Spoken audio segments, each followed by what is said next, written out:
It was called the Red Summer of 1919, named for the blood that ran through America's cities during months of racial unrest. African American soldiers had returned home from the Great War, World War I, to a country still teeming with discrimination. And in their quest for civil rights, tensions between blacks and whites reached a tipping point.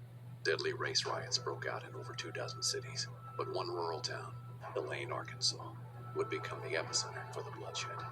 The violence there, lynch mobs, torture, indiscriminate murder, was so horrific it would go down in history not as a race riot, but as the Elaine Massacre.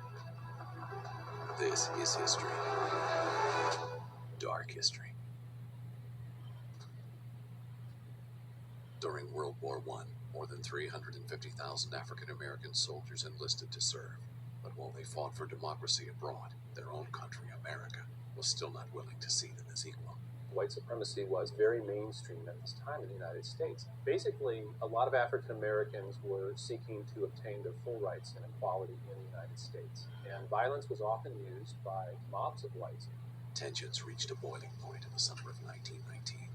Race riots broke out in dozens of cities across the country. But in the rural South, something even more menacing was taking form. There, slavery existed in all but name. In a system called sharecropping, farmers provided landowners with labor for a share of crops produced.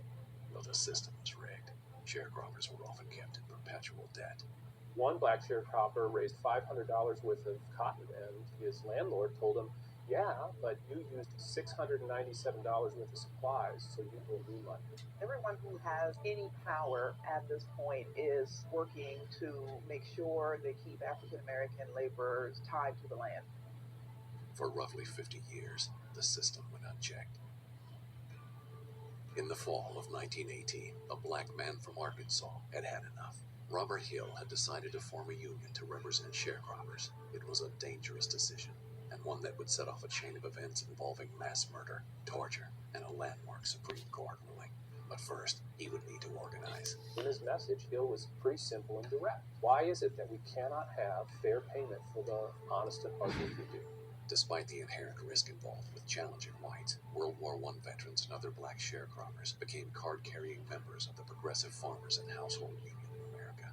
We believe that by paying dues, these members could have the services of lawyers and sue plantation owners for cotton that had been stolen from them and false numbers that have been placed in the plantation stores' books.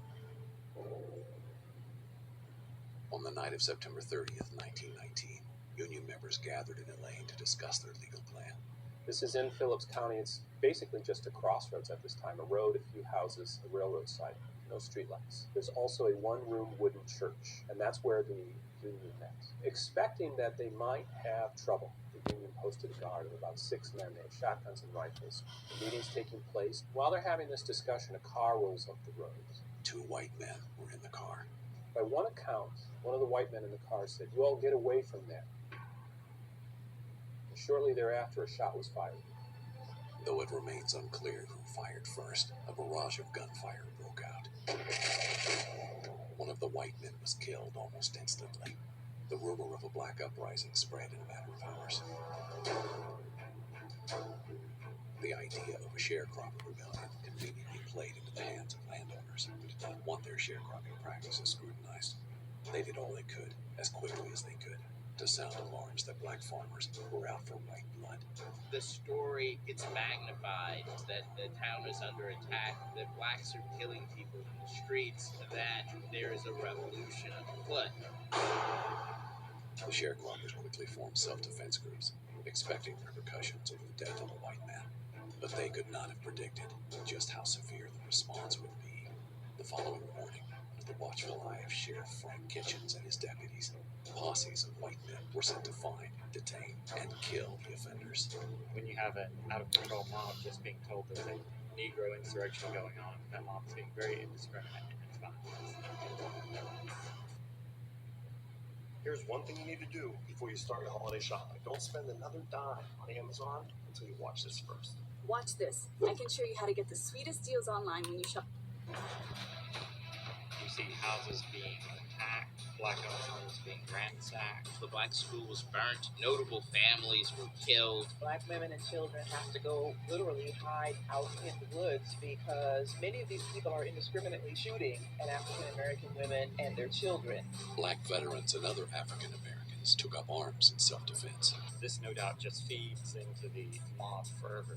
The fact that, oh, they're daring to shoot back at us, this must really be an insurrection. One historian has identified more than 20 different killing sites where African Americans were being killed. There are stories that mob members were taking souvenirs, such as ears or fingers from the bodies of fallen African Americans. One of the leading black families of the county, they weren't even in the town. They had just received a brother back from the French front. They are pulled from a train, put in the back of a car, and they are stabbed, shot, and their mutilated bodies are left on the side of the road. Within 2 days, 500 U.S. troops were sent to quell the supposed black uprising. They don't find any blacks killing or shooting down the streets. In fact, Colonel Jinks reports that the city is filled with hundreds and hundreds of white men with guns. Many of the individuals who were hiding in the thickets were former soldiers who had just gotten back from the war. And when they see the army troops come, they rush out, believing that the army troops are there to assist them. The army believes that these people are rushing toward them to attack, and they're cut down by machine gun fire. Although the exact number will never be known, a recent estimate suggests 237 black men, women, and children were killed. There was an immediate demand for justice, but not for the black lives lost. 5 white men were also killed in the fighting. Hundreds of African Americans were rounded up and put in jail, and when the jail was full, they detained the rest in a schoolhouse. While they are detained, there is torture going on. The goal? To elicit false confessions of a black uprising.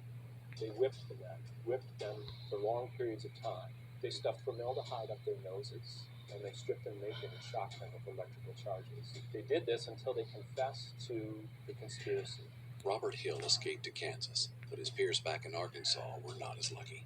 122 indictments were issued, and trials quickly started. The men were brought into the court in chains. They weren't allowed to consult with their defense attorney. The defense attorney rarely listened, and then the all-white jury started living